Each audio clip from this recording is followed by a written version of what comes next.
De 12:20 a 14, Hoy por Hoy Vega Baja, en Radio Orihuela, Cadena SER.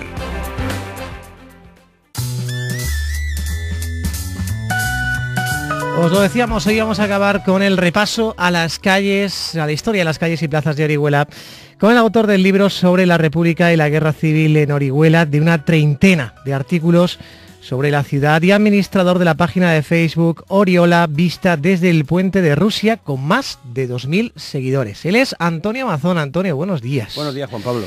Bueno, el mes pasado dejamos nuestro paseo radiofónico en la Plaza Marqués de Rafal. ¿Hacia dónde caminamos hoy? Hacia la que durante siglos fue la calle más importante de la ciudad, un corredor paralelo a la muralla entre la Puerta del Puente y la de Elche, que ya, en la Medina musulmana, unía el mercado con la Mezquita Mayor o Aljama. Hoy hablaremos de la calle Mayor, pero antes vamos a detenernos en una plazuela que forma parte de ella, tanto que no aparecen los padrones hasta 1842. ¿Y qué plazuela es esa? La de la Soledad, la que fue Plaza del Salvador por estar formada entre la iglesia del mismo nombre, la Puerta de Elche y la torre que se conserva en la trasera del hotel. Su nombre tradicional no tiene sentido hasta finales del siglo XVII. En las notas del padre Agustín Nieto se puede leer cómo, en 1688, se decidió recrecer las paredes del fosar de la catedral y añadirle una portada de piedra picada, con una capilla sobre ella, para poder celebrar misa que diese a la placeta de Soto. ¿Has dicho placeta de Soto? Sí, durante un tiempo la llamaron así por la casa de un canónigo que estaba pegada al fosar. En el plano de mediados del siglo XVIII sigue marcada como Casa de Soto. Terminada la obra y a instancias del jurado Gregorio Masquefa, se acordó ampliar la ventana de la capillica de la Porta del Fosar y colocar un retablo con un lienzo de Nuestra Señora de la Soledad, un balconcillo de hierro, un guardapolvo de madera, una vidriera y un arquito de hilo de hierro. Este es el origen del título Plazuela de la Soledad. ¿Y ya no tuvo más cambios? Solo uno. En octubre de 1940 pasó a llamarse Plaza del Teniente Linares, y así se ha mantenido hasta hace apenas 2 años, cuando se recuperó su titulación tradicional. Cuéntanos, ¿quién era ese teniente? Enrique Linares Pesceto, nacido en Orihuela en julio de 1900. Era hijo de Federico Linares y Benilde Pesceto, una familia domiciliada en la Plazuela de la Soledad, como es normal. Enrique era teniente de infantería y fue fusilado por sentencia del Tribunal Popular el 25 de septiembre de 1936 en Paterna. O sea, Valencia. que esta vez, sí, en Valencia, esta vez no fue cosa de la República como pasaba siempre, este cambio de nombre. No, esta vez fueron los vencedores, los franquistas. Y se la dieron al acabar la guerra. En el mismo paquete que a José Antonio Primo de Rivera, Francisco Díez, Luis de Rojas, es decir, los llamados mártires de la cruzada. Sabemos de las hazañas de Linares por la solicitud de haberes pasivos que hizo su viuda, Dolores Luna Montero, en 1940. En el informe adjunto se cuenta cómo antes de la sublevación estuvo facilitando armas a los falangistas y cómo fue conductor de un coche fantasma que, armado con una ametralladora, causó estragos entre los milicianos de Valencia. ¿Algo más sobre esta plazuela? Sí, en los años 40 del siglo pasado no solo cambió su nombre. En octubre de 1942 se emprendió una importante reforma urbanística destinada a ensanchar el entorno de la catedral.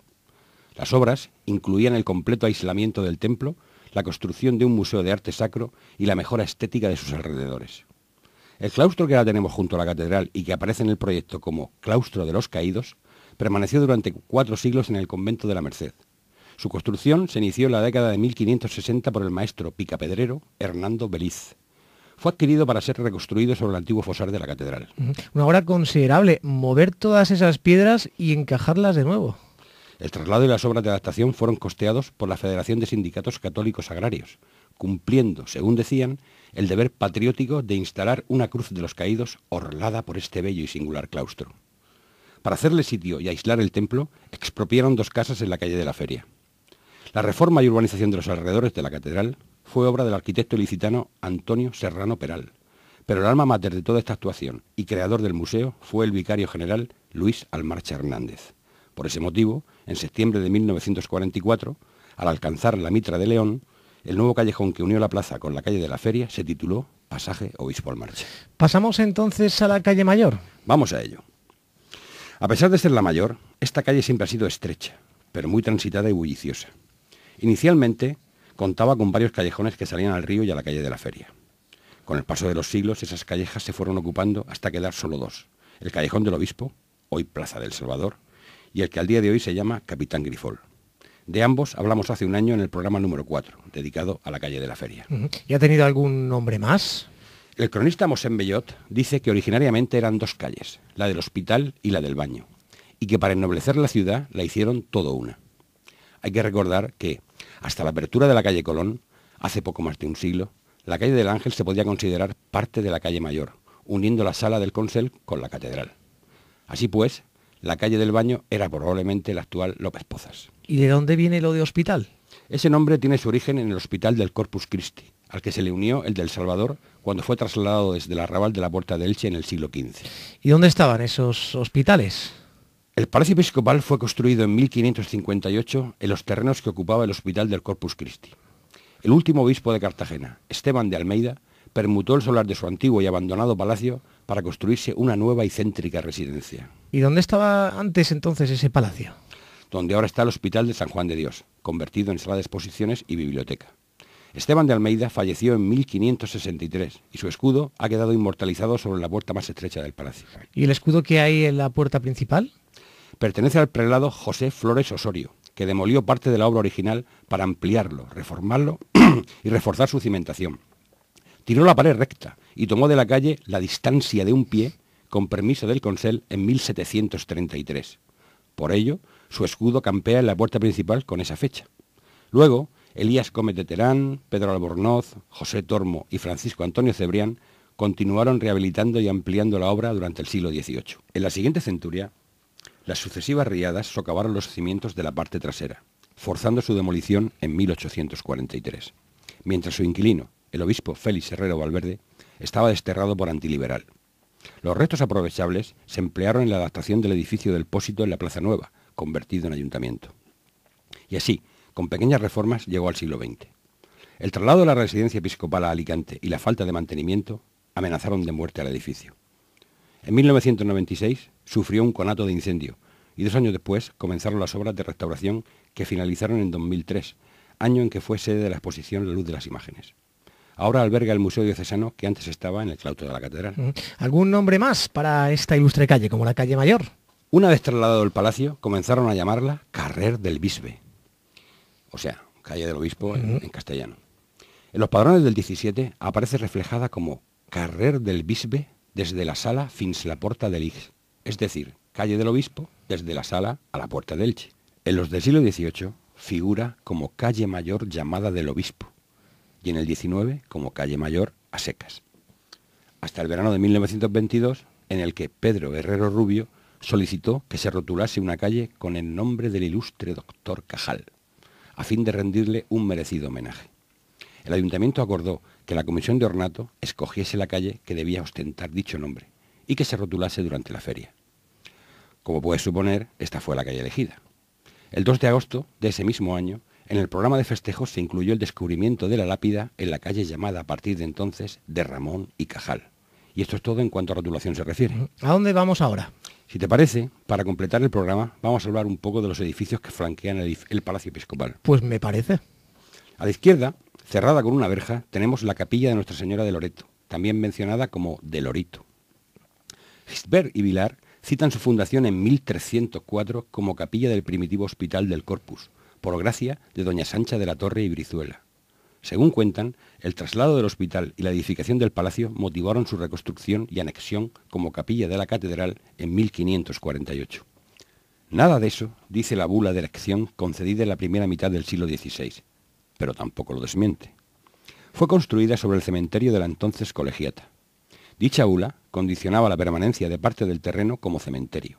De ahí esa especie de patio que contenía un vaso funerario. Restaurada tras un incendio durante la Guerra de Sucesión, en la parte superior tenía una rudimentaria fábrica de cera regentada por la Cofradía del Santísimo Sacramento, que acabó unida al Palacio del Obispo como oratorio privado. A finales del 18, una riada se llevó la parte trasera, arruinando la fábrica de cera. Este suceso pasó a los anales de nuestra historia porque las aguas se llevaron la imagen de nuestro Padre Jesús, que fue rescatada a la altura del molino de Cox, y desde entonces la llamaron el Ahogado. Hasta el siglo XIX fue cementerio de la catedral. Fue demolida y reconstruida en el siglo XX por el maestro Francisco Sánchez y hasta 1936 se celebró en ella misa dominical. Al otro lado tenemos el que fue Palacio del Marquesado de Camposalinas, la antigua casa de los Sánchez de Belmont, que obtuvieron el título en 1790. En julio de 1886 se inauguró en este edificio el Círculo de la Unión, una alternativa al casino orcelitano que duró poco tiempo. En el siglo XX albergó la sede de Falange y la emisora de Radio Orihuela. Hombre, esta Santa Casa. Esta Santa Casa. Con Falange en el mismo edificio. Eso tendrá... Vaya vecinos, ¿no? Eso tendrá algún significado. vaya vecinos. Bueno, no, en fin, es la historia, ¿no? Y esta radio tiene muchísimos años. Es la decana de toda la comarca. Una de las decanas de la provincia, ¿eh? Radio Orihuela. Así que ha habido tiempos, pues, mejores, peores, y ahora yo creo que son magníficos, ¿no? Tú no estarías en la fundación, ¿no? No soy tan mayor. Bueno, siempre me he preguntado, Antonio, y cambiando de asunto, lo que significan las cadenas que hay frente al Palacio del Obispo. ¿Para qué sirven esas cadenas? ¿Qué símbolo tienen? Pues marcaban los límites del recinto sagrado. Estos espacios descubiertos, habitualmente enlosados y a un nivel superior de la calle, se llamaban atrios y están a la entrada de muchas iglesias. Solían señalizarse con columnas y cadenas. Gracias al fuero eclesiástico, permitían acogerse a sagrado a los perseguidos por la justicia ordinaria. Lo hemos visto en películas como esta de Jorobado de Notre Dame, ¿no? Con Quasimodo, que se acogía a sagrado, y él vivía ahí en la torre de la catedral de Notre Dame. Bueno, qué curioso, o sea, que se metían dentro, ¿no? Y así pues se podría escapar de la justicia. Sí, y la cosa era todavía más grave cuando la colegiata pertenecía al obispado de Cartagena. Refugiarte en ella era como entrar en Castilla.